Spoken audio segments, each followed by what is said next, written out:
We have one on October 18th. That's the Kern County collection, and then WN's is on November 28th, whatever Saturday that is. I'll get the flyer over to Joel. If anybody else wants to share that information, please leave me your card. Let me know, and I'd be happy to send it to you. Even Dave at the church, if you'd like to share that information, like a flyer or something, that'd be great.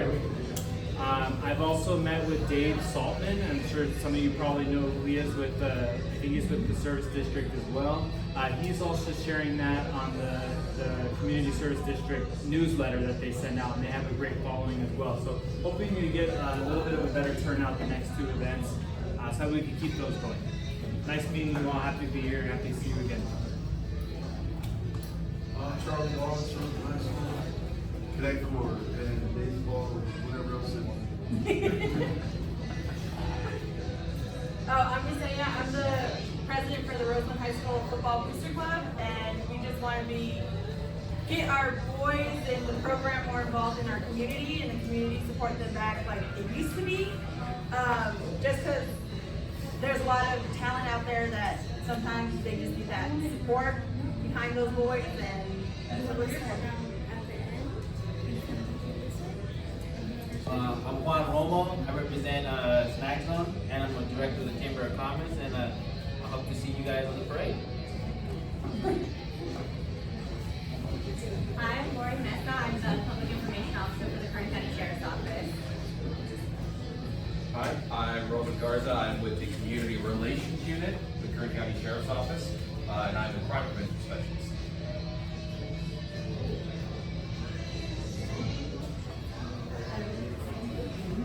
And I think that's a good jump off point. They are our speakers today and have a presentation for us. So, and then she's going around taking orders right now. And the parade our Armed Forces Day Parade is on Saturday. For all of the floats and everybody, you'll meet Joel at Hummel Hall and he'll get you all lined up. Vendors will be there at 7:30 to set up. The actual event starts at 9, parade will start around 11, and we hope to be done by 3. So we will get started in a minute. We're just having some slight technical difficulties getting out on the TV. In a roll of $100 bills in a rubber band parking lot. Because I did find the rubber band. So basically, it's a lot like Neighborhood Watch, right? But for businesses. That's the main difference. So a lot of the ideas you find in Neighborhood Watch, they can actually be transferred over to Business Watch.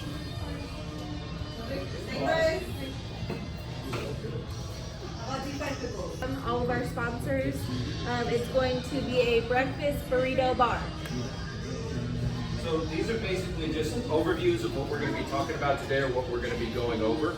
If you have any questions during the presentation, we just ask that you hold them until the end. Officer Sergeant Mountjoy or Senior Horton will be able to answer those for you. And we do have some forms you might want to be aware of if you're not aware of them already regarding like trespassers and what you can do about them, right? So we are going to be talking about the concept of community-oriented policing, what a Business Watch actually is, and we kind of summarized that already. How important connecting and communicating is, not just amongst yourself, but also with the community and law enforcement, and target hardening. Basically what you can do to make your properties less vulnerable to crime, right? So community-oriented policing is just a really fancy way of saying we're trying to develop a bridge between community and law enforcement, right? That's when everyone gets a lot safer, is when communities are actively communicating with law enforcement. So it's more proactive. A lot of times we tend to think of law enforcement as reactive, right? Something happens, we call them, they respond. The idea behind community-oriented policing is that we want to take care of problems before they happen, right? We want to prevent things from happening, especially if there's something that could have been prevented through reporting, right? So the main idea is just as simply as we can put it, help us help you. Law enforcement is bound by the laws set by the state, right? That's the thing we have to kind of communicate with you guys, because a lot of times we get people who call us out. Our guys go and they have to comply with the law, whatever that is. They arrest someone, they take them to Lerdo, and then they come back out, same day sometimes before their shift is even over. Their hands are tied. A lot of times our guys are there to uphold the law and they have to follow the laws, right? So there's a big misconception that, they're just letting them out, right? They can only do so much when it comes to that part of it. So we just like to let people know, and you can look into these on your own time, AB 109, Prop 47, Prop 57. These are laws like recently that have affected law enforcement's ability to actually make effective arrests and to keep criminals off the street, right? So you might want to look into those. And then you're asking yourself, well, if their hands are tied, what can we do? And that's basically what we're going to be going over is creating relationships with each other, communicating. You're going to hear that a lot during this presentation. Communicate, communicate, communicate. That is the most important thing you can do, not just amongst yourselves, but again, with us. So what are some of the benefits of a successful business watch? Well, the first thing is that it's free, right? There's no cost to start it. It's entirely on you guys, however you want to do it, however you're willing to budget for your business. When it comes to things like security cameras, communication methods, that's all up to you, and it can be completely free. One of the big things about crime that not a lot of people like to admit is that crime is always going to exist, right? Since man was created on this earth, crime has existed. So you can never eliminate crime completely, but you can displace it. That's the idea behind this. You want to get the criminal activity out of your area and somewhere else. You want to make sure you're present of what's going on in your community. This can reduce property crimes as well, so if you're having like a lot of smashed windows, if you're having a lot of break-ins into vehicles, it can also help with that. It allows you to take control of your area and be aware of everything that's going on in there. And it is unique to every community, so not every community is the same. Some businesses are more spread out, some businesses are in more rural areas, some in more urban areas, so you kind of have to tailor it to fit your community. So a lot of people also think that, well, we have more patrol, all the problems will disappear, right? And I understand why people think that, but you have to also realize that when our guys leave an area, what are the criminals going to do as soon as it's clear? They're going to run right back, right? As long as there's vulnerable places and properties that they can access, you're always going to have that element there. So in crime prevention, we actually have this idea or concept of the crime triangle. And the whole concept behind that is you need three elements for there to be an actual crime. You need a victim or a target, you need a criminal and a desire to commit a crime, and you need that opportunity, right, to commit that crime. You take away any one of those elements, there can't be a crime, right? What we're trying to do with, especially like Business Watch and Neighborhood Watch stuff, is we're trying to eliminate that opportunity. You take that away, it's going to deter crime. Or if you make yourself less of a target, it's also going to deter crime. So the three steps for a business watch program that we're going to get in depth on is communicating with each other, communicating with law enforcement, and target hardening your establishment, right? So when we talk about you guys communicating with each other, what we're really saying is we want you to establish a network. And you can do that any way you want. Some people prefer like Facebook, starting a private group, WhatsApp, whatever you want, text messages, emails. Whatever modality works for you, even phone calls, as long as you're communicating with each other. Some people are old school, they like to get a pen and paper and just make a list, right? That works too, as long as you're talking to each other. And you want to make sure you're communicating suspicious activity, right? That's what we're talking about, is cutting this stuff out before it becomes a problem. And that's why it's so important to communicate with each other. And those are some of the ways I was talking about right now: phone calls, apps, group text, stuff like that. If you've heard of Nextdoor, that's a really good one too for communicating with each other. So businesses communicating with law enforcement. So we're going to show you in this presentation too, kind of like how we use data to put our resources where they're needed, right? And that's why we kind of need you guys to be our eyes and our ears, because we go off of what reporting says. If we go into an area and we see the data indicates that nobody's reporting, how do we know there's a crime problem there, right? A lot of people think that, well, I'm not going to report this, it's no big deal, or whatever reason they have for not calling it in.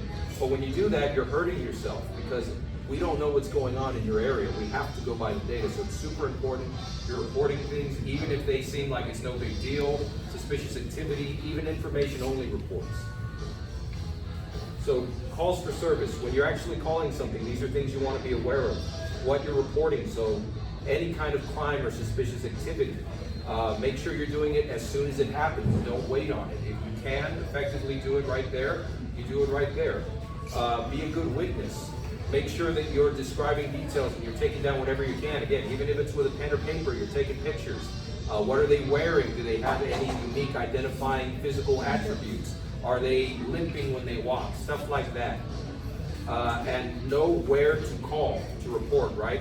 A lot of people have the misconception that a 911 call is only when someone's life is in danger or there's like a physical activity going on. That is not the case. 911 is for anything that's actively happening. If you see someone breaking into a business and it's actively happening right then and there, you call 911. That's an active crime in progress. On the flip side of that, if you come home and your car's broken into, but there's no one around, you're clear, no one's in the area who could threaten you or anything like that, then you might want to call just informational only report, all right? And you can report that and they'll send someone out to get your statement. Business and camera registry forms. So a big misconception we have about this all the time, and why I'm going to explain it a little bit, camera registry. Some people hear that and they think, oh, they're going to have access to my cameras. I'm not sure if I'm comfortable with that. That's not the case. Basically, what we do with this information is we keep track of businesses that have cameras. So if something happens in your area, we know, for instance, let's say across the street you have Bob's Pizza Parlor. Your business gets burglarized. So when we respond to the area, we see, oh wait, on the registry, Bob's Pizza Parlor, they say they have cameras.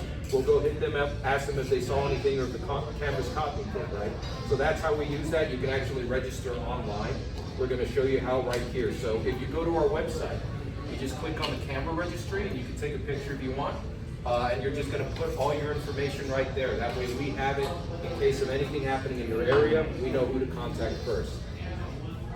And on that note, we also have a transparency page there. So if you are ever curious about what's going on in your neighborhood or you want to see how important reports are, you go to our website, Transparency Community Crime Map, and on there it's a system called LexisNexis. And basically what this does is it compiles everything that's reported. And it'll actually show you on the map where it happened. So you go on there, you set your buffer zone, you set your time frame, you can even do a date range. I believe it goes up to a year. And you can select all or just specific ones that you want to see in your area. And it'll pop up like this on the map. So it actually shows you all the crimes that are happening in that radius that are reported on. And that's why it's so important, right? Because if our guys are getting on there and they're seeing just one or two things, they're going to assume there's not a lot going on there. As opposed to, oh, we're seeing 10, 15, 20 things going on. Okay, we might have a problem. We might want to allocate more resources for that area. And they'll also show you a useful pie chart too, so you can see what's going on in simpler terms. As far as staying informed goes, we have social media. You can follow us on there, Instagram, Facebook. You can sign up for Nixle. They'll actually text you, even for things like road closures. They'll text you that information as well. And we do have an official Kern County Sheriff's Office app on the iPhone, and I believe on Android as well. You can download it. You can also do reports on there as well. It's super simple, very convenient. So we're also going to talk really briefly about target hardening. So again, target hardening is just a fancy way of saying protecting your stuff, right? What can you do? How many layers can you put in your business to kind of protect against theft? And these are a few tips for that. So making your business a place where criminals see it is highly risky, right? Again, we can't eliminate crime, but we can make it so when a criminal's passing by and they're looking for that opportunity, they're saying, oh, maybe it's not worth it to go into this business and try this. They have too many measures in place, I'll go somewhere else. So that has to do with those layers of protection too. You want not just, it's one thing to just have cameras, right? But you have cameras, you have locks, you have alarms, you have signs. That's what we mean when we say layers of protection. And believe it or not, that can deter criminals and send them somewhere else. We actually have this thing called SEPTID, and that's crime prevention through environmental design. So basically that philosophy makes it so that your area, if you look at these examples here, naturally kind of make it harder for criminals to get away with what they want. So if you see right here on the right-hand side, I mean, that looks really cool. Those are awesome graphics and stuff. But what's the problem with that? You can't see it, right? So you could be in your place of business, somebody could be sticking you up right there at gunpoint, and nobody can tell. Other business owners can't see, they can't call the cops for you, right? So on the flip side of that, you have this. It's open, you can see everything. The only thing I would say is, at night, make sure you have some kind of security feature, maybe some kind of gate so that they can't break through the glass and stuff. But this kind of thing is much more preferable because people can actually see what's going on in there. And you can also see people from outside too. So natural surveillance is a huge deterrent to crime. A lot of times it's as simple as lighting. Just making sure you have the proper lighting. Criminals don't like to be seen when they commit crimes. I know, it's crazy, right? So they're less likely to do something if the area is lit up. And you're going to see like natural access control too. Make sure you have control of the entry and exit points to your business, right? You can lock up the back spaces that are for employees. Make sure you have alarms on those as well, signs and stuff, because then you control the only way in and out of your business. That's super important. And we always say to be wary of areas like this. It's good to like have your own place for like the dumpster and stuff, but maybe put a gate on it or something, and also be aware that that creates a huge blind spot as well. So people can be doing stuff in there without your knowledge or other business owners' knowledge. So territorial reinforcement, again, fancy way of just saying strengthening your defenses here, right? So there's special glass that if you try to break it, it has like a film on it, so it'll be harder to break through. The whole idea behind this stuff is making it harder for them to break in and making it more time consuming. They're there kicking that window and they've been there for 2 minutes. They're already going to be scared. They're going to think someone's coming, or they're going to know someone's coming, and they might just hightail it out of there, right, while the alarms are blaring and stuff. Make sure you have signs. Again, we wouldn't recommend not having cameras and having the signs, but signs just by themselves can also be a deterrent. Some business owners, and I cannot emphasize this enough, get actual cameras, but if for whatever reason you don't want or can't afford them, even fake cameras can be deterrents as well. So that's basically the presentation. If you have any other questions, I'm sure our deputies would be more than happy to answer them. And there's one more thing that we do want to share. I brought out some example forms. I'm going to have them explain it, but I know, especially in this state, the trespassing laws can get a little confusing. I used to work in civil, where it was super hard. It can take up to a year to evict someone, so I know about like the property laws and trespassing. That's all very confusing. But we do have this form that we're implementing that we're trying to use to kind of streamline the process to help you guys out. So Senior Deputy Horton's going to go ahead and explain it, how it works, and how to, call when you have an incident, right? So we do have an issue with trespassers, and I do understand that during the daytime, it's easy, we can just go contact you, you're awake, the business is open. But at nighttime, this is a problem for our deputies because sometimes we'll call you, your phones are on silent, we can't get in contact with you, so therefore we can't make you arrest for trespassing because we can't evict them if we can't contact them. So we do have what we call trespassing forms now. These are newer. So what it is basically you fill out the form at the business, apartment complex, at residence, whatever it may be. It lasts up to a year, and if we contact somebody on the property and we can't get a hold of you, we can still arrest them for the trespassing because this form's on file. The form is pretty easy to fill out. It does list business, residential, even if it's a vacant lot, which, let's be honest, we have a ton of that out here. Whether it's close to the public, open to public, like I said, it does last a year. The only thing is that it does need to be notarized, but we just happen to know a notary in here.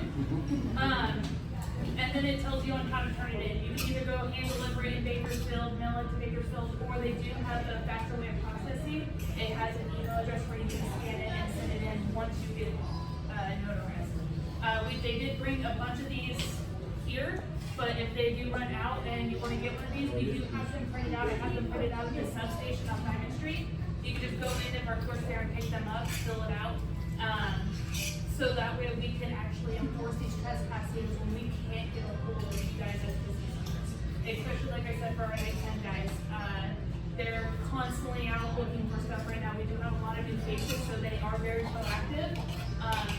And if they know that this is on file, they more than likely will be making a lot more arrests. And if we can keep getting these arrests, we can maybe, like you said, deter them to a different area, get them away from their business.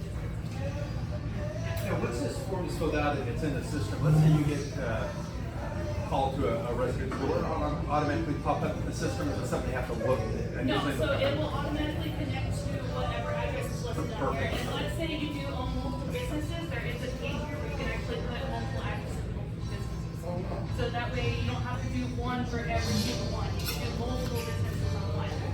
What they do is once it's been processed and put into our system, as soon as we get dispatched to the address or we code off on that address, it'll give us a notification. Our dispatch will have it as an alert notification that this is on file with all your information. So if we need to contact you, let's say there's a break-in or something like that, we have the numbers to contact you guys on, but we also know that you're willing to be victims without needing you to be a victim present and get your testimony right then. Any questions about this? I know they're gonna happen, so. And then, yes. I have a question about 20th Street. Do you guys know any clues on moving out the vandalism on graffiti? I just arrested them. I need to talk to you because you didn't know, but I'm taking a report from you. And then if anybody knows the owner for the recycling center, or any of the apartment complexes, Chamber too. Yeah, Chamber of Commerce, Chambers. Yeah, I got it as well. And then, the vape and smoke, I need to take reports from them as well. But, yeah, I heard you say that and I was like, we noticed it, we did notice it over the past couple days, but then Homo Hall, I don't know if anyone saw it, but the whole, all four walls got covered in hot pink paint. And we found this straight big cam. Through some investigation, I found out it was bought at Carl's Hardware, was able to get footage, able to identify him, and he just happened to walk by our substation today, and we chased after him. Yeah. The best thing about that was he did give a full confession, and he actually wrote, oh, you guys are the apology letter to the license your business. No. So, like, out of pocket from donations to buy the paint to cover it up. Yeah. So how is there, can he like pay for the paint? There can be restitution when it comes to the court cases, but you gotta keep in mind this guy's a transient mill in the area, and he probably doesn't have a lot of money. But it can be requested for restitution. And I mean, I wouldn't normally ask, but it's coming out of donations that we buy for our Christmas presents, you know, like every penny counts. Probably can. It's a request that I make to the office, and it does take a little bit of time to get the check.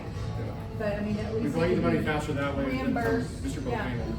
Yeah, it could be reimbursed. I mean, we wouldn't be able to get it like this week or anything. Sure. It sounds like it might be a good thing to do. Yeah.